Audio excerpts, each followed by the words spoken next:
Good evening, everybody. Happy Monday. Callie and I are coming on to do a show with our sponsor, or actually our sponsor that's been sponsoring our shows the last month. And we hope to shine light on their project and their initiative and what it is that they're trying to accomplish. So we hope that you guys stay on with us and engage with us and let us know your thoughts, ask lots of questions. And again, please help us share.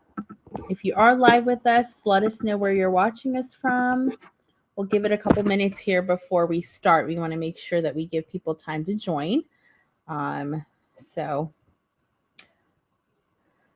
I'm going to share onto my personal. That's what Callie's kind of doing now. So if you are live with us, please help us share into your personal as well. We're trying to expand our reach on this discussion. It's one that is, the team behind this have worked really hard on it.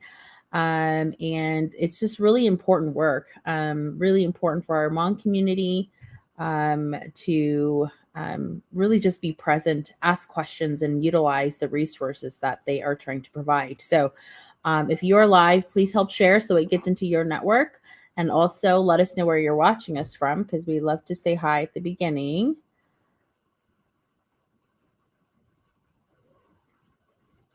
I'm going to just share really quick here.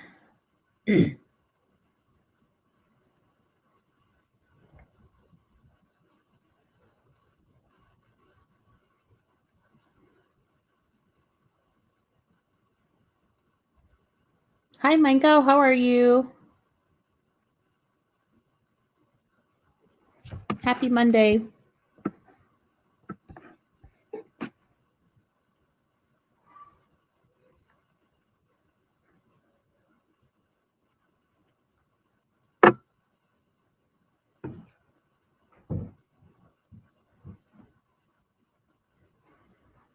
Okay.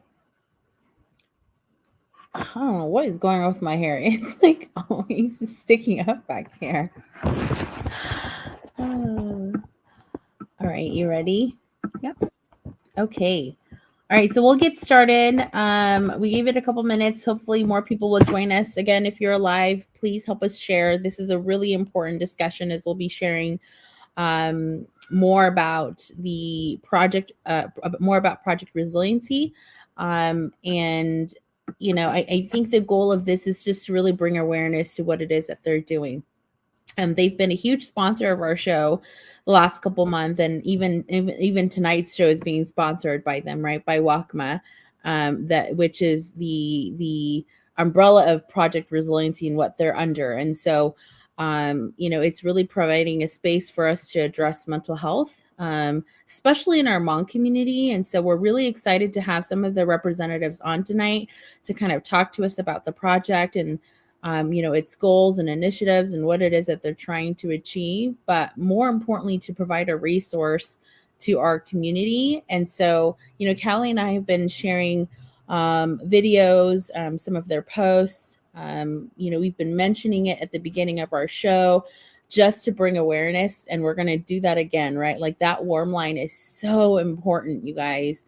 Especially for this is something that's never been done before, where a lot of the times mikasina, right, where you call and you speak English, but they have worked so hard to provide a resource where morning mong ya sha ton cho tining tana, right? So especially to our elders and this is so important for them. And so we'll try our best to kind of because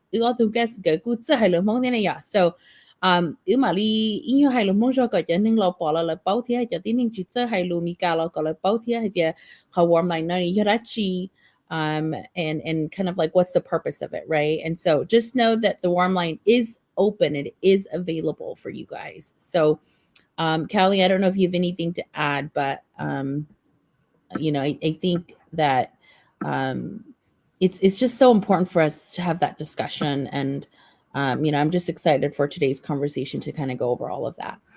Yeah, and I think just like the warm line itself, like even I didn't know what that was, right? And so I think that learning about that and what that even means is going to be really important. So if you have any questions, please let us know. Please drop in the comments, because there is, if you don't know about the resource, and learning about the resource so that you can then, if not for yourself, someone else, your family, your friends group might find it beneficial. And so tonight we have two representatives from WACMA who are going to talk to us and talk to us about WACMA itself and Project Resiliency, mental health, and the Warm Line. And so super excited that they're able to come on tonight and be with us. They are, of course, we're in Pacific time zone, and they are in Central time zone. And so we're just really grateful that they're able to make it tonight and join us to talk about this super important topic. And so with that, we are going to bring Jessica and Malia of WACMA on with us. Hi, ladies. Hi. Hello. Good evening. I usually say good morning or good afternoon. It feels weird to say good evening. It's kind of late where you guys are. So thank you so much for making time to kind of come on and talk about this project with Callie and I. Yeah, no, we're happy to be here. And good evening. Yes, it's a good evening. Yeah, thank you for making time to have us on to just share, the work that we've been doing and really just have like a genuine conversation about, mental health. We don't do it enough, and there's not enough spaces. So thank you, all that talk, for stepping into this space with us. Yeah, absolutely. So before we kind of go in and talk about Project Resiliency, could you each tell us a little bit more about WACMA and what the organization is and what each of you do there? Yeah, so WACMA. WACMA stands for the Wisconsin United Coalition of Mutual Assistance Association, and we are a nonprofit umbrella organization. And for a bit of our history, like for over 30 years, WACMA has been knee deep in the community, working with our Hmong and other Southeast Asian communities, advocating for resources for our mental health. And so, this has been in the works year by year. Those who have been here before us have really seen that mental health has been really important, and we really wouldn't be here without all of that work of the others who envisioned this. Pieces of it, I would say, right? Pieces of it. And today, like Project Resiliency is just a piece of that. And so, I'm honored to be able to have a job that I can do this, right? I can talk about it and advocate and stand in that history together with WACMA. And so I guess a little bit about me, right, Olivia? Yeah. Yeah, got you. Yeah. So a little bit about me. Who am I? So my name is Malia Xiong, and I am in the Milwaukee area. And I started with WACMA in March of last year, March 10th. So I am shy of, what is that, 10 months. 10 months of being here with WACMA as the project manager, overseeing our work within Project Resiliency. And so I'm so excited tonight to be able to share more with my colleague who's here with me too. Yes. Hi, everyone. My name is Jessica. So I started working with WACMA last year in September. So I'm fairly new, but I love the work that I do there. So I am the project assistant, also located in Milwaukee, Wisconsin, working closely with Malia, supporting Project Resiliency in programming and marketing. And we have actually had your executive director on the show talking about leadership. And she is the first female executive director of WACMA, which is absolutely amazing. And so I think just seeing the work that you guys are doing and then being led, of course, by among women is super amazing.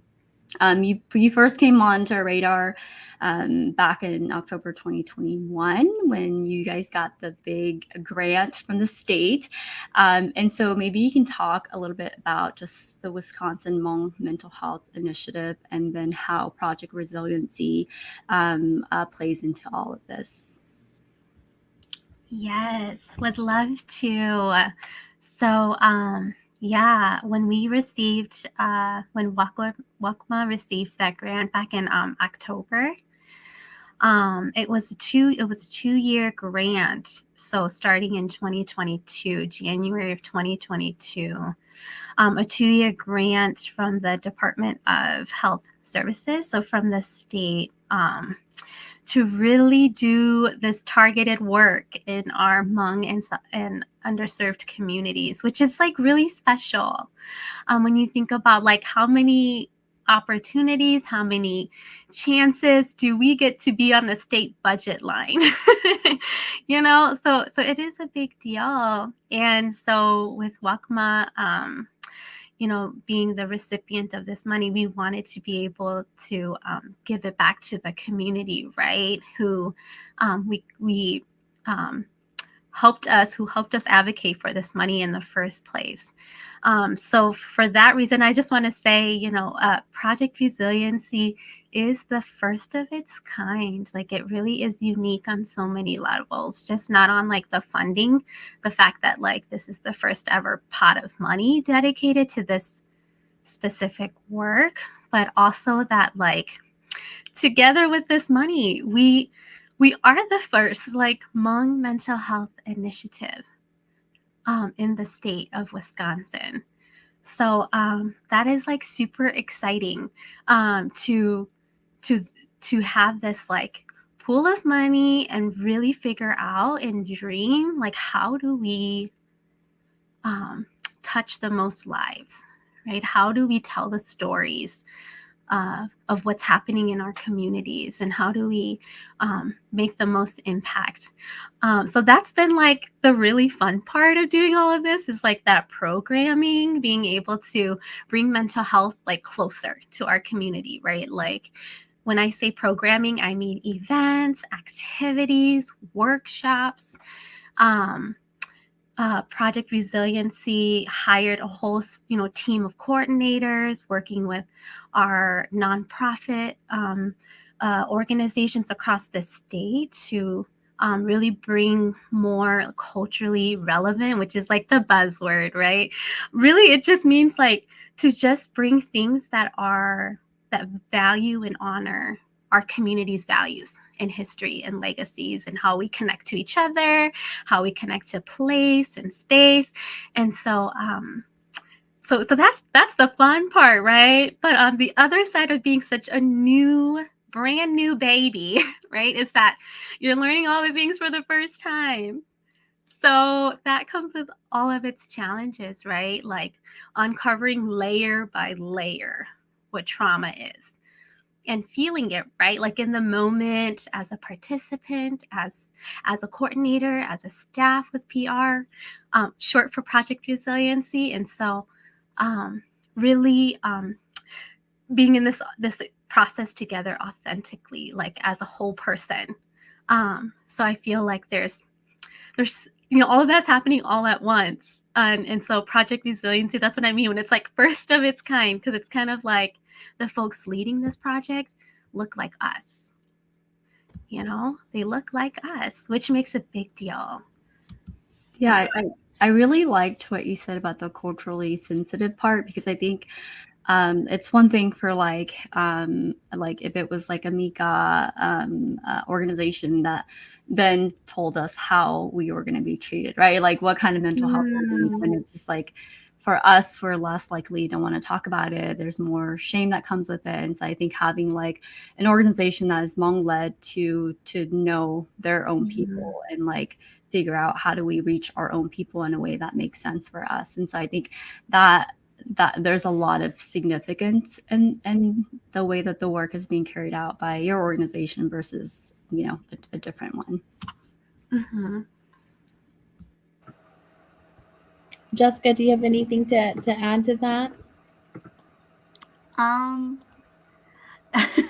I don't think so. I think Malia Malia covered kind of said a everything. lot, Really, right? really Covered covered literally everything. everything. So I don't have anything else to add.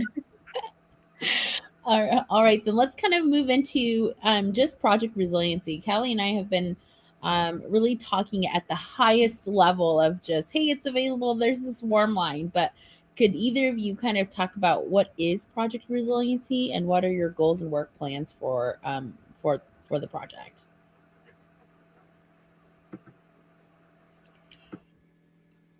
Yeah, I can start.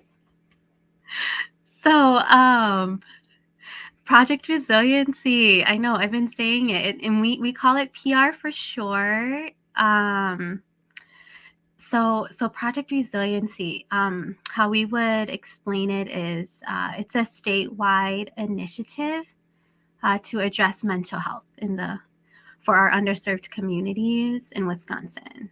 Just to keep it kind of short and sweet. But there are many components of how we go about addressing that mental health, bringing more awareness, you know, we've wrapped up year 1 of Project Resiliency, and kind of like as I said earlier, right? Like this is definitely a learning process for us too, what it means to talk about mental health in our community, because to Kali and Olivia's point, right? Like when you've only had Mika people tell you what mental health looks like, and it don't work. Some of the pieces don't like fit, right? Because they don't fit. And so trying to figure out how to listen to what you're seeing and to listen to what you're hearing as you're out in the community and when we're tabling, right? And we have kids come by, or we have Yalauna and they come to our table and we're, you know, attempting to have that conversation, right? Across all the lifespan. It's interesting what comes up to people, what comes up for people when we ask a simple kind of question such as like, you know, what makes you happy, right? Or what do you want to see more of? Like, where do you think we're missing?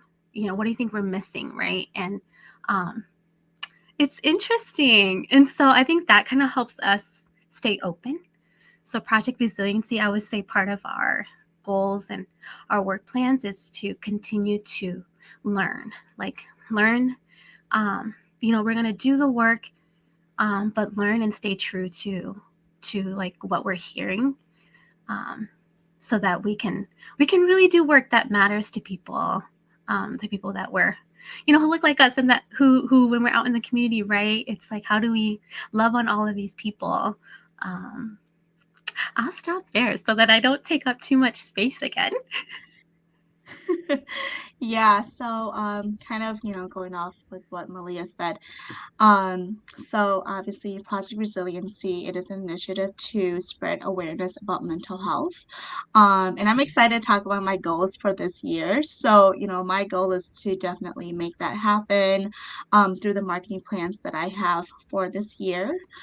So in detail, you know, I plan to continue our program of art therapy, which we partnered up with Bloom Art and Integrated Therapies here in Milwaukee.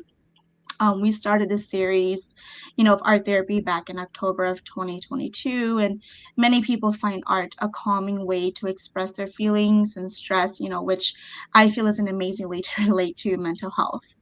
I also plan to reach out to, you know, more schools and universities to do workshops and focus on wellness, as I understand, you know, a workload of school can be overwhelming sometimes. So we also created, you know, the first Hmong Advisory Council in Wisconsin, where we recruited, you know, several Hmong mental health professionals and advocates to come together and discuss the topic of what we can do to further educate people on, you know, mental health. And through that, I plan to cultivate and recruit more Hmong mental health professionals in the future by introducing high school students to the mental health field. When you're in high school, you don't really know what's really out there. So kind of introducing them to that will kind of like open the path, and definitely organize more internship opportunities for college students who are already on the pre-medical or psychology track. So those are the big plans of what I plan to do this year. And I also, of course, plan to attend more Hmong events and table there to continue talking about mental health. And I also, encourage people to utilize our warm line that we have created, as it is the first Hmong peer warm line in Wisconsin. It sounds like, just from hearing all of your goals, Jessica and Millian, kind of talking about Project Resiliency, I feel like even though it's targeted towards the underserved communities and Hmong folks, um, there's so many different stakeholders, y'all, because the trauma and things that we all experience, it's so different from like Ning Lao to people Callie and our age, to people your age, to people that are younger, that are in high school, and then to the little folks that are there. I feel like there's just the age difference and how we service each of them is so different. How did you guys kind of plan that out, or like target who you want to bring on board, and the different types of skills based on your targeted audience? Because when you say underserved communities, it's just tan topic Hmong, right? But I don't know if you guys have thought about like the needs of the older folks versus the needs of each kind of like age group. Was that something that was thought about, and how did you guys kind of address that? Mm-hmm. Yeah. I mean, phew. Yes, I love how we're like breaking down PR. I know it's a big lift. I'm gonna say we do not get it right every time. So, thank you to all of our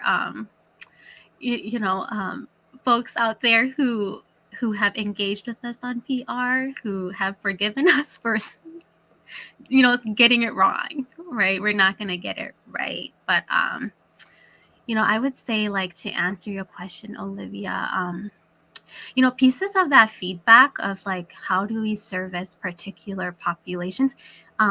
It started with some of the work that happened one day before Project Resiliency, became Project Resiliency. There were a series of, in 2021, in August, I believe, of 2021, where there was a series of listening sessions statewide on what are the needs, the gaps in mental health. I don't have those numbers on hand, but listening sessions are basically like focus groups. Like how they organized it was they went to different regions of the state, and they had a WACMA contracted with a mental health provider who then facilitated just conversations all around questions that related to like, what are mental health needs? What is mental health? What where are the barriers? Like, how do we understand what it looks like for Hmong folks to access mental health? And are there the mental health services that that our Hmong folks need that maybe aren't even there yet? And so all of that was done over the course of a few months and then put into a report. And that report became one of the many pieces of the proposal for Project Resiliency. So I would say pieces of that feedback came through from the listening sessions. And then when for Project Resiliency, then we hired a whole team of coordinators who, many of them were housed within a Hmong nonprofit organization who is a WACMA member. And by doing that, like it kind of seamlessly allowed the programming to follow like after and to respond to what that Hmong nonprofit, who they were serving, what those needs were in that specific region. So I would say like when we talk about the programming, part of the different, types of programming that came out of PR in year one is because of that. Like, because certain regions, so certain counties, like Yanning na ya, it's more of like maybe Joshua, or it's like more of like Lao. And so part of the programming for PR then reflected that. So then there was more discussion around, how do we, around like social connectedness, for example. Because we know that Yalauna, they face a lot of isolation and issues of like perhaps not being able to be mobile. Maybe they're disabled adults, and just due to maybe just like the aging lifespan, right? Like they might have more difficulties going out, or when we talk about generational trauma, right? Like we know language is a big thing. I mean, just look at us on this call, right? I am not perfect at speaking Hmong Tashi. It's kind of like, here we go, right? We're going to try to figure out how to Hailu Hmong about mental health, right? And it's okay. We got to acknowledge that, like, we are in the gap. So this is what the gap looks like. It's like I am stuttering to communicate, how I feel right now to you. And so learning how to listen and so so I feel like I can go on a whole thing about this, but I would say that would be like the other piece, the other side of the, how do we try to target, how are we targeting all of these demographics? It's really also dependent upon that member organization, the coordinator, and then the listening sessions. Yeah, that's great to hear. It sounds like they've done a lot of pre-work to really make sure they understand the needs of the community, and not just, la tao la shi but being very thoughtful and strategic about how to utilize the funds and maximize the efficiency of that. So that's great to hear. Yeah, agreed. Yeah, I was going to say, Malia, when you talked about that that language barrier, sometimes when you talk to Galao about mental health, they're gonna be like, "What's that? What is mental health?" And like just the other day, I introduced mental health to my grandma, and she didn't know what it was. But that's the part where you meet them in the middle, kind of like talk about, can you share, like, did this ever happen? They don't know what trauma is. So you like, do you remember back when you were a kid, this happened to you? And I think they get the idea of it for sure. And I totally agree with what Malia is saying as well in terms of how do we target our audience. The level of stress in terms of like, kids to adults to elders, it's different. So with us, having coordinators all around Wisconsin and kind of focusing their programs on different target audience, that really helps us, kind of touch in all of the 8 different age groups.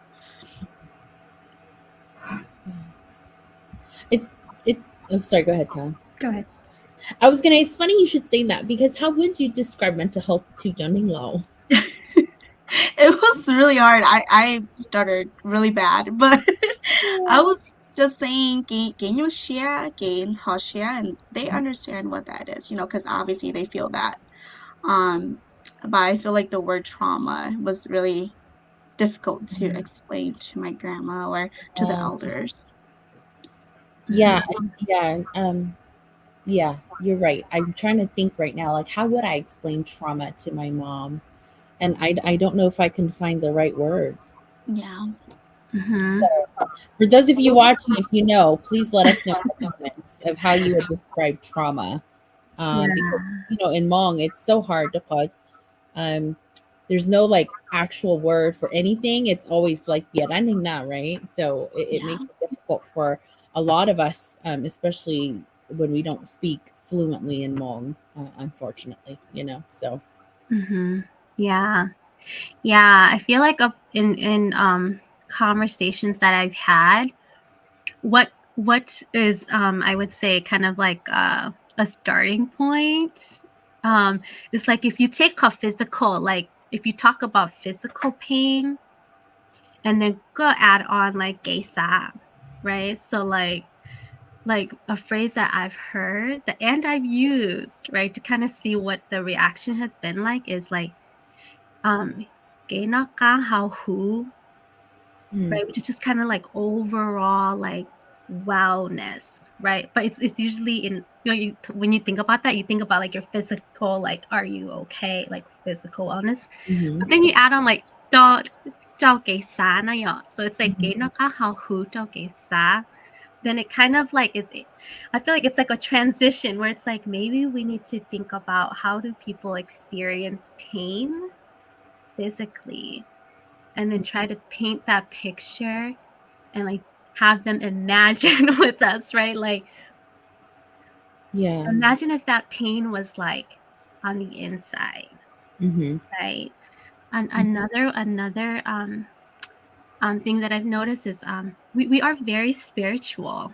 I feel mhm, like we connect a lot to our spiritual existence too, like as spiritual beings.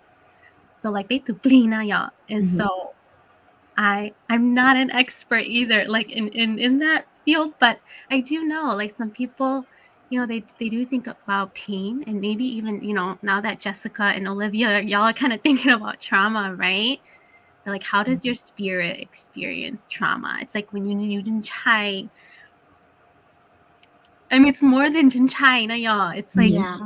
so it's like, I wonder if that's where, how mental health link, I don't know. It makes me think like Yeah. maybe that's That's where our deep. mental health words are.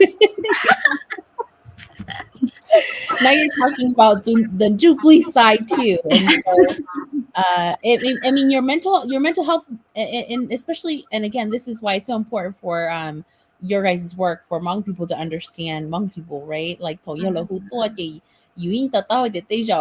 when they are in this like deep depression or anxiety or whatever it is that they're going through, it is impacting their spiritual world too. That's why like right? Like maybe the one they call or tavachu or whatever it is that that you do. But I never really thought of it that way, Milia. Thank you. I Mm, think that's a really good point about the spiritual aspect, because we really do just think about mental health, so like mental, not physical, but just like on the inside, not really the spiritual side. So I thought that that's a really good point.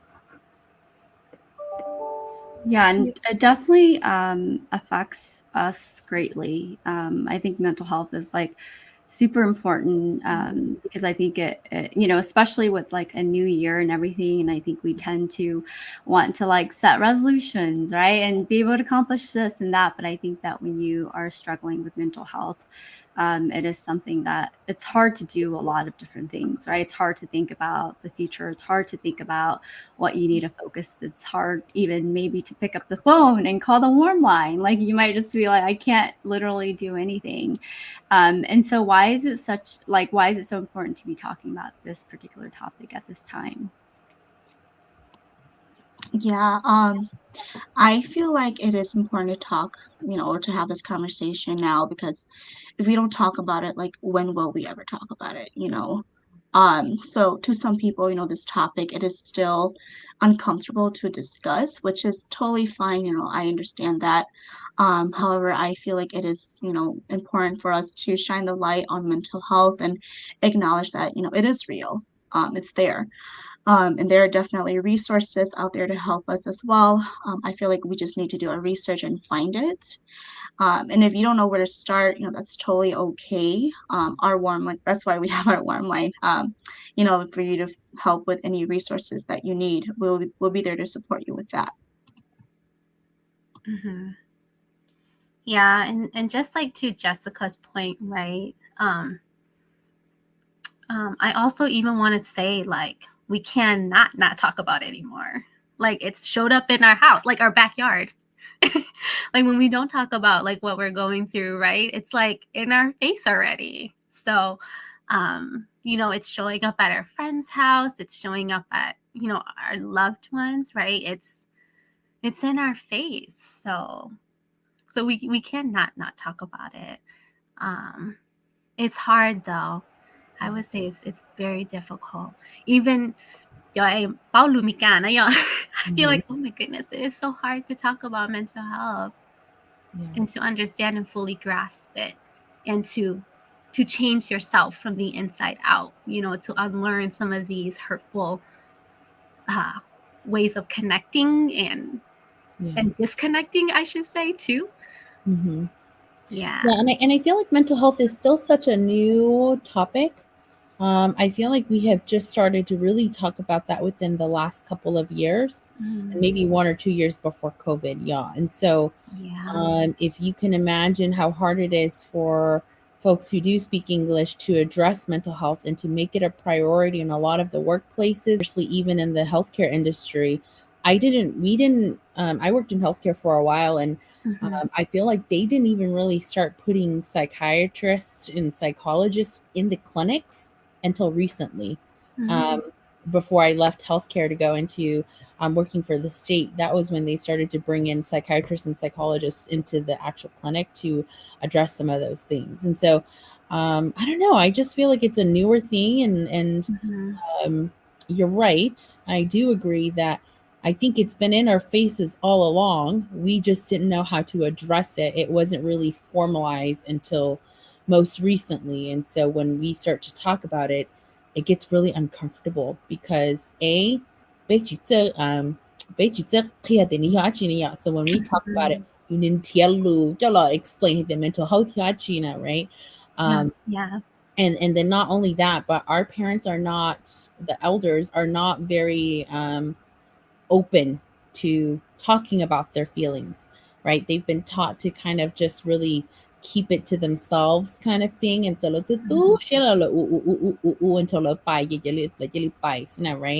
And so I think it's a lot of work to be done. I do agree, but I think that the conversations are really, really, really important. Yeah, there was a case, I think maybe it was last month, a young gal in our, Hmong community, I believe, like committed suicide. And so, I mean, I think at that point it's really hard, but I think that's what I really appreciate about the Warm Line is that, again, non-crisis, but that, really tapping into that resource way before you even need it. I think sometimes you feel off and you feel like, okay, I'll be okay, and then it's like day after day after, like if you're going to the next season, into the next season, to the next year, and you're like, something is just not right. I think it's good to kind of, continue to seek help and kind of do just like a mental health checkup and assess where you are on things and, kind of seek help before you really, get to that point. So could you guys talk, Callie mentioned the Warm Line, but can you guys talk a little bit more about the Warm Line and explain to everyone like what exactly is it and what should people expect when they call the Warm Line? Yes, I know. Another buzzword. Yeah. And Olivia, I just want to comment on your point too, like mental health. I'm shocked, but also not, that mental health wasn't really taken seriously enough until recently. Because I do think, a lot of it did come with the pressures of what was just happening in our society a few years ago, right? Like people just couldn't ignore just the brutal reality of like the mistreatment of people of color. And then also it was like within the pandemic, right? Like people were forced to just like be in this new way of being. And I feel like that's when we saw like where the major gaps were. So I do, so I'm not shocked, but yes, I'm glad that we're having this, it's forcing us to really, have this conversation now. And the warm line is, it's better, the ideas behind a warm line, maybe not necessarily lalu warm line, the ideas around what the warm line is, it's been around for a long time. So warm line is built on, a long history of a movement around peer support, a movement that started in the 70s. So a little bit of like history, and this is just to motivate us, I feel like warm line is not new, right? Like we get to enter into this legacy of what it looks like to honor like our community, and to really hold hope and joy really close to like our, what healing and recovery could look like for us. It doesn't always have to be, though when needed, it can be institutional, right? It can be like in a hospital setting. That for a good while, right? The piece of the story that was kind of hidden and buried was the, we can just talk to each other. And sometimes that's all we need, right? It's like just that connection. And so, peer support is really just like advocating for hope, advocating for, mutual connection, where it's like, I see you, you see me, I hear you, you hear me. And so a lot of that was happening, during that 70s. I know we were not here in Tekamika in the 70s, right? So when we entered into, when we were our people were displaced, right, and we brought here to Tekamikana, there's so much that was so new to us, but not that mutual connection. So I feel like so much of it aligns, right? But it's just like language again, right? So kae, peer support, it is really about like, how do we like honor each other in all of the full human that we are, right? Which isn't that so like wonderful? Like if we could like fully just be like, I see you fully, right? And you're allowed to just exist as fully yourself, right? All pieces of yourself. And so that's what our warm line tries to get at, right? It's like really to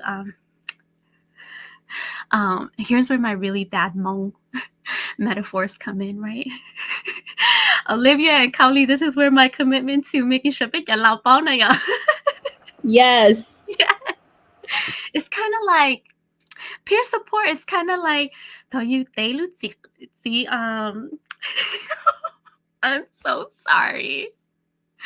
What do they call it?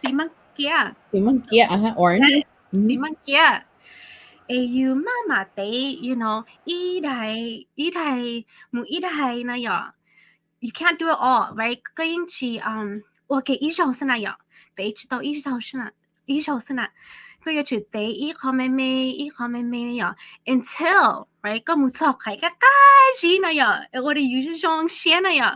so that's kind of what it looks like, right? For us to want to see, right, to unpeel all of those layers together with you, and so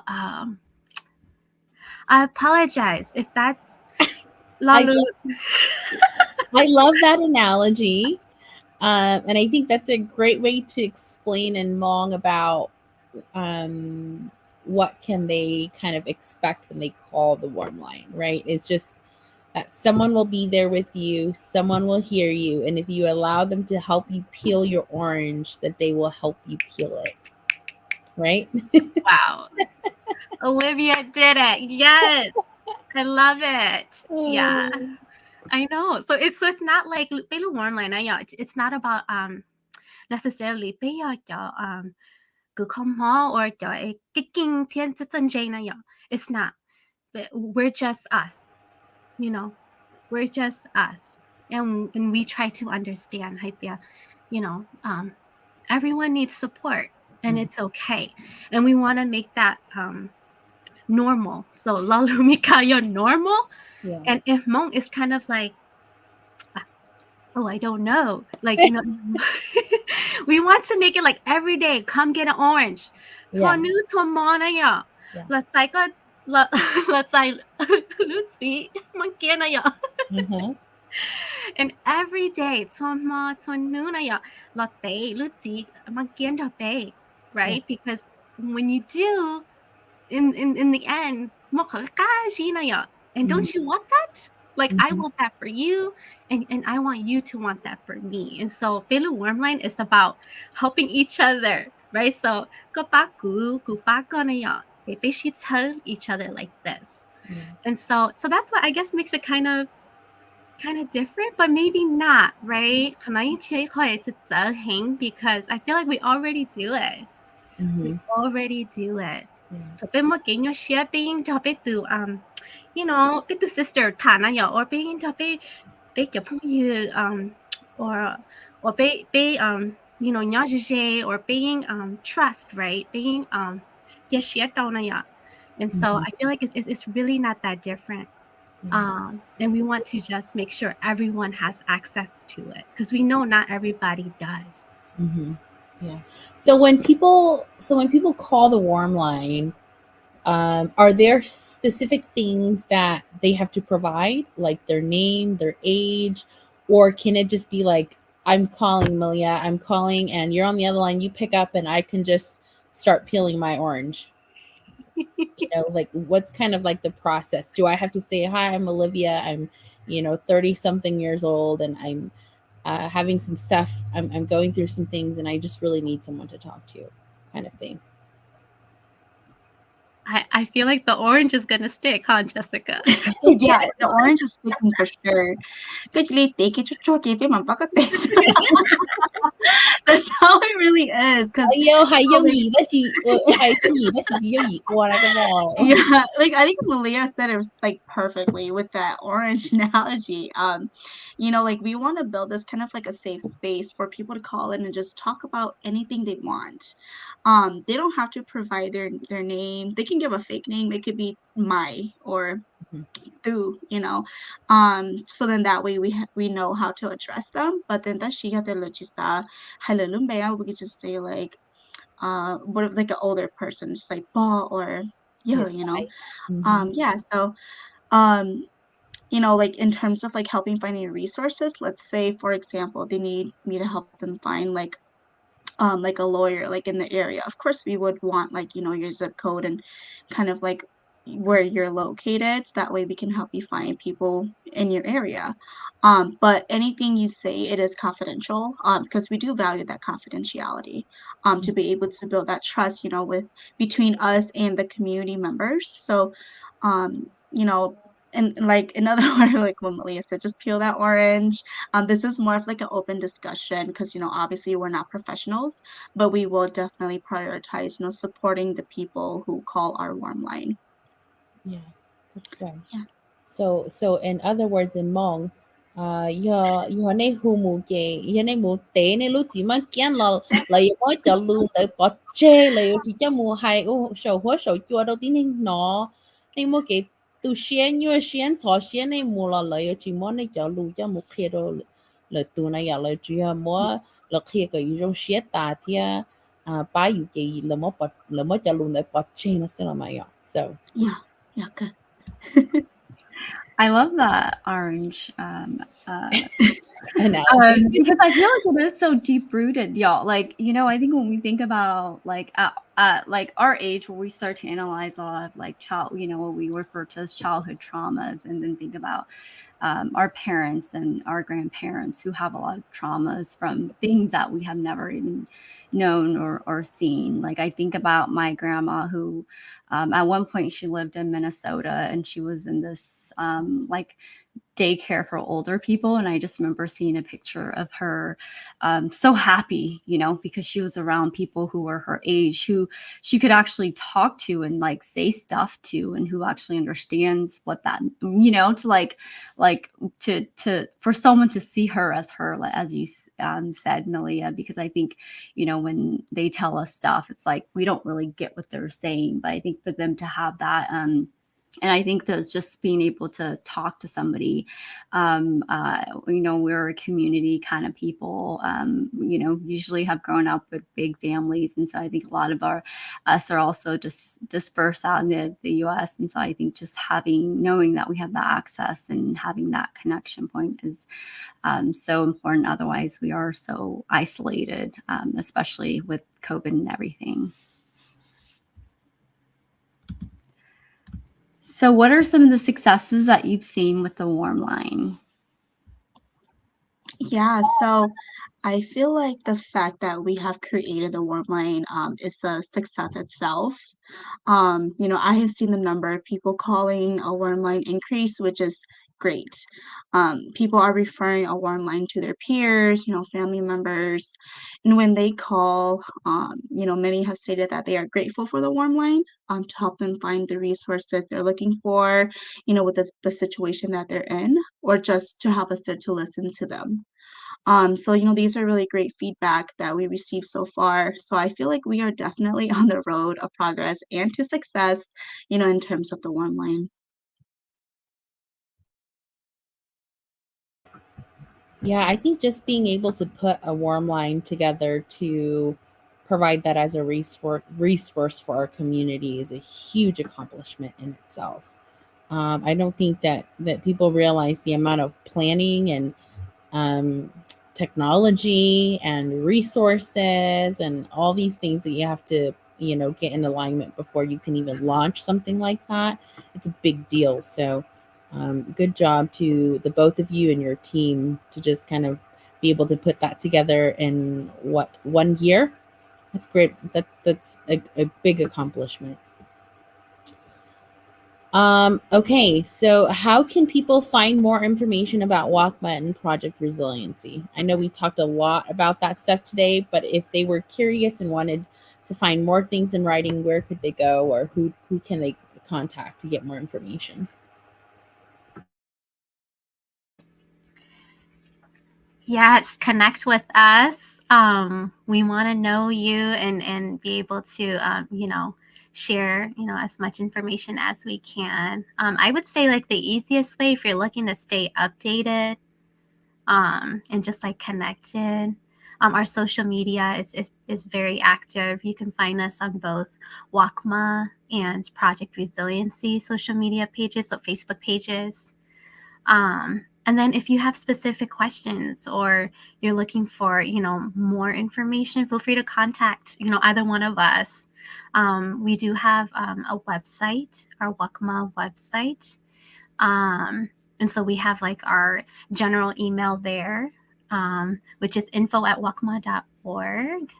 And then, and then I can, all of our contact information is always on our flyers and things like that. So you can easily find that on our Facebook pages too, to directly contact, myself or Jessica, or Meng Xiong, who is our executive director as well. We are open to collaborating, to hearing your ideas, your thoughts, your feedback. So we're friendly. So do talk to us and connect with us.